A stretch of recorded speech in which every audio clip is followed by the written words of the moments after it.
بتائیں وادی لملم میں کون داخل ہوگا؟ تو میرے آقا صلی اللہ علیہ وسلم فرماتے ہیں جو مرد اور عورتیں نمازیں ترک کرتے ہیں ان کو وادی لملم میں داخل کیا جائے گا۔ میری بہنوں ذرا سوچو تو صحیح، اگر آپ کے پاس نہانے کے لیے وقت ہے، کپڑے دھلنے کے لیے وقت ہے، کھانے پینے کے لیے وقت ہے، کھانا بنانے کے لیے وقت ہے، سہیلیوں کے ساتھ بیٹھنے کے لیے وقت ہے، تو تمہارے پاس اللہ کے لیے وقت کیوں نہیں ہے؟ کیا 20 منٹ کا ٹائم ایک عورت نماز کے لیے نہیں نکال سکتی؟ اور بتاؤ تو صحیح نماز پڑھنے سے جاتا کیا ہے؟ نماز میں تو فائدے ہی فائدے ہیں، کوئی نقصان نہیں ہے میری بہنوں۔ نماز پڑھنے سے چہرے پر نور آتا ہے، اللہ اکبر، چہرے منور ہوتے ہیں، چہرے روشن ہوتے ہیں۔ بلکہ آقا کریم صلی اللہ علیہ وسلم نے تو یہاں تک فرمایا قیامت کے دن میں اپنی امتیوں کو پہچان لوں گا۔ صحابہ کرام عرض کرتے ہیں یا رسول اللہ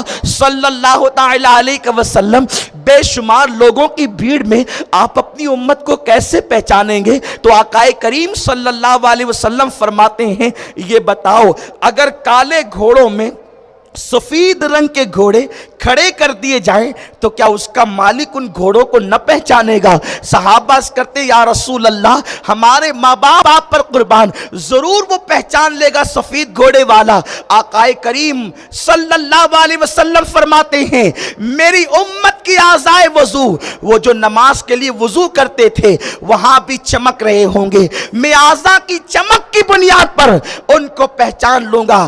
اے خاتون جنت کی کنیزوں، جو اعضائے وضو یعنی وضو کی برکتیں قیامت میں ہمارے چہرے کو چمکا سکتی ہے، کیا وہ وضو کی برکتیں دنیا میں ہمارے چہروں کو نہیں چمکا سکتے؟ میرے آقا صلی اللہ علیہ وسلم کی کنیزوں، جو لوگ بے نمازی ہیں ان کے گھر میں کبھی برکت نہیں ہو سکتی، اس لیے کہ میرے رسول نے فرمایا ہے صلی اللہ علیہ وسلم کہ اللہ بے نمازی کے چہرے سے نور چھینتا ہے، اس کی عمر کو گھٹا دیتا ہے اور اس کی روزی سے برکت کو اٹھا لیتا ہے۔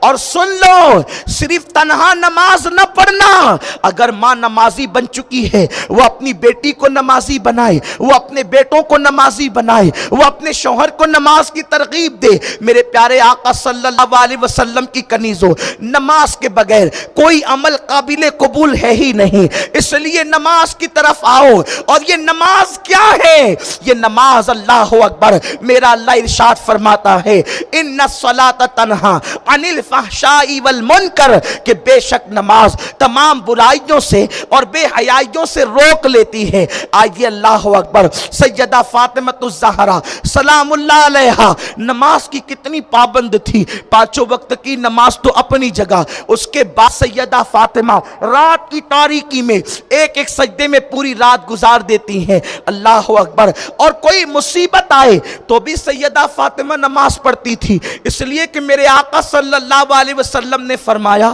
کہ اس وقت عورت یا مرد کوئی مومن اللہ سے سب سے زیادہ قریب ہوتا ہے جب وہ سجدے میں ہوتا۔ سجدے سے بڑھ کر کے کوئی عمل اللہ سے قریب کرنے والا، اتنی جلدی قریب کرنے والا ہے ہی نہیں۔ مجھے ایک روایت یاد آتی ہے، دیکھو جب کوئی مصیبت آتی ہے خواتین تعویذ اور گنڈے والوں کے پاس جاتے، مجھے اس سے کوئی اختلاف نہیں، اگر کوئی تعویذ دیتا ہے پابند شرع ہیں جائیں، تعویذ میں اللہ نے اثر رکھا ہے، لیکن سر درد تو تعویذ، مصیبت تو تعویذ، یہ تو تعویذ، وہ تو وہ تعویذ، یہ سب چیزیں۔ آئیے جب سیدہ فاطمہ الزہرا جن کے ناموں کی برکت سے مصیبتیں ٹلتی ہیں، یہ وہ لوگ ہیں جن کے نام سیدنا آدم علیہ السلام لیں تو اللہ ان کی مصیبت کو دور فرما دے۔ یہ پنجتن کے نام، خلفائے راشدین کے نام، یعنی جن کے ناموں کو اللہ نے مشکل کشا بنایا۔ اور یہ بات میں اپنے عقیدت کے غلو کی طور پہ نہیں کہہ رہا ہوں، بلکہ آپ کو بتاؤں آقا کریم صلی اللہ علیہ وسلم فرماتے ہیں کہ میں نے اپنی بیٹی کا نام فاطمہ اس لیے رکھا کہ اللہ نے فاطمہ پر بھی جہنم کی آگ حرام کر دی، اور جو لوگ فاطمہ سے محبت کریں گے ان پر بھی جہنم کی آگ حرام کر دی۔ بولو یہ نام کتنا مشکل کشا ہے، یہ نام کس قدر حاجت روا ہے کہ اگر فاطمۃ الزہرا سے محبت ہو تو اللہ رب العزت جہنم کی آگ حرام کر دیں۔ لیکن اگر وہی سیدہ فاطمہ کبھی مشکل میں پڑ جائیں تو وہ کیا کرتی ہیں؟ آئیے وہ کیا کرتی ہیں؟ وہ نماز پڑھتی ہیں۔ بڑی مشہور روایت یاد آتی ہے، ایک مرتبہ مولائے کائنات شیر خدا علی مرتضی باب مدینۃ العلم خیبر شکن فاتح خیبر سید الاولیاء سلطان الاولیاء مولود کعبہ فاتح باب ولایت خاتم ولایت مولائے کائنات سید الشہداء امام حسین کے والد، ایک مرتبہ چہرے پہ ملال آ گیا۔ کس کے چہرے پہ؟ علی کے چہرے پہ۔ چہرہ افسردہ ہے، گھر میں آ کر کے افسردگی کے ساتھ بیٹھ گئے۔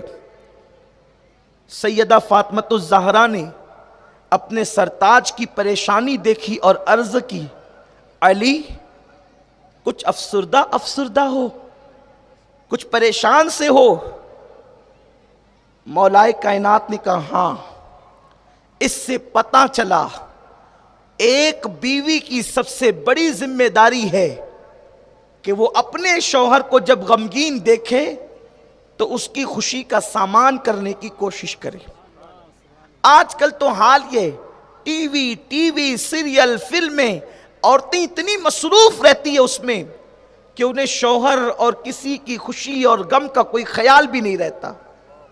اور جو عورتیں اپنے شوہر کی خوشی کا خیال نہ کریں وہ عورتیں جنت کی خوشبو بھی نہیں سونگے گی۔ اس لیے اپنی فکر کو بدلو اور یہ سوچ کر دنیا میں زندگی گزارو کہ دنیا میں ہمیشہ نہیں رہنا، اس دنیا سے ضرور جانا ہے۔ اور یہ بھی نہ سوچو کہ جب بڑھاپا آئے گا تو پھر ہمیشہ چادر لپیٹ کے رہا کریں گے۔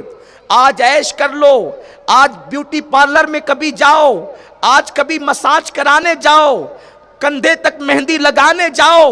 اس طریقے کے واہیات کام جو تم کر رہی ہو، قدرت اس سے غافل نہیں ہے، قدرت تمہیں دیکھ رہی ہے۔ ان اللہ کان علیکم رقیبا۔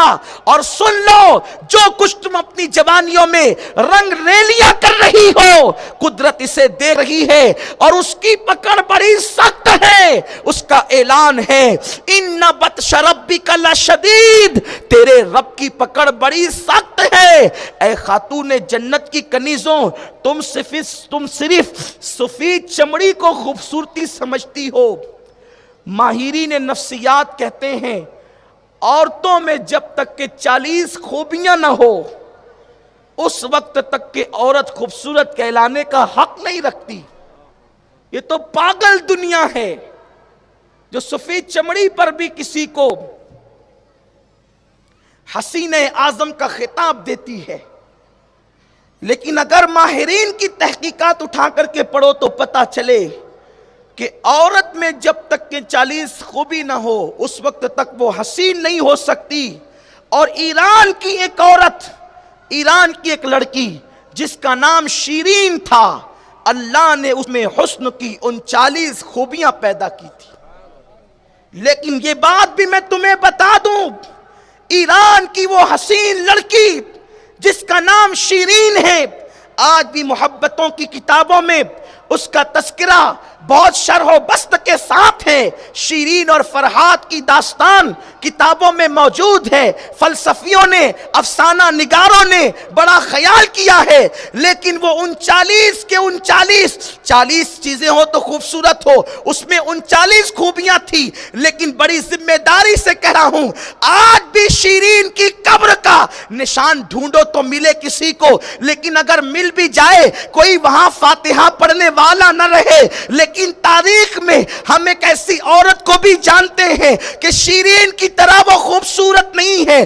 اس کا قد ناٹا ہے، اس کا رنگ پکا ہے، وہ سانولے کلر کی ہے، وہ جوانی میں بیوہ ہو چکی ہے، پیوندار کپڑے پہنتی ہے، گویا کہ دنیا دار انسان بظاہر اس کا حلیہ پڑھ لے تو خوبصورت کہنے کو تیار نہ رہے، لیکن عبادت کی بنیاد پر، خوف خدا کی بنیاد پر، عشق رسول کی بنیاد پر اس عورت کو یہ مقام ملا کہ وہ حج کو جاتی ہے تو کعبہ اس کے استقبال کے لیے چلا آتا ہے، اور وہ کعبے کو دیکھ کر کہتی ہے اے کعبے میں تجھے دیکھنے نہیں آئی، میں تو تیرے رب کا دیدار کرنے کے لیے آئی ہوں۔ اسی عورت کو دنیا رابعہ بصری کے نام سے جانتی۔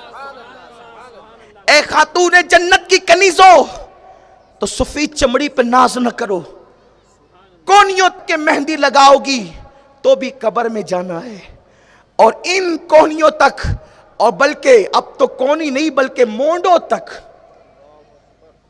استغفر اللہ، جو بغل کا حصہ عورت ماں کے سامنے کھول نہیں سکتی وہ غیر مسلم مردوں کے سامنے مہندی کے نام پر تم کھولتی ہو۔ بھول گئی ہو آخرت کو، قبر کو بھول گئی ہو، قبر کو فراموش کر چکی ہو۔ جوانی نہ کسی کی رہی ہے، نہ تمہاری جوانی رہے گی، نہ کسی کے حسن کی رانائیاں رہی ہے، نہ تمہارے حسن کی رانائیاں رہے گی۔ اس لیے اللہ کو ناراض نہ کرو، رب کو ناراض نہ کرو، ورنہ میرا اللہ تو اس بات پر قادر ہے کہ بڑی بڑی حسین و جمیل عورتوں کو بیمار کر دے، اور جب بیمار کرے تو کوئی پوچھنے والا نہ رہے۔ جب عورتیں بیمار ہو کر حسن کھو دیتی ہے تو پھر خود کا شوہر بھی توجہ نہیں کرتا۔ اس لیے اللہ سے ڈرو، رب کا خوف اپنے دل میں پیدا کرو۔ تو عرض کرنے یہ چلا تھا کہ سیدہ فاطمۃ الزہرا نے مولا کائنات سے پوچھا میرے سرتاج اب آج افسردہ سے غمگین سے ہیں؟ میرے مولا نے کہا ہاں فاطمہ، غمگینی کی وجہ یہ ہے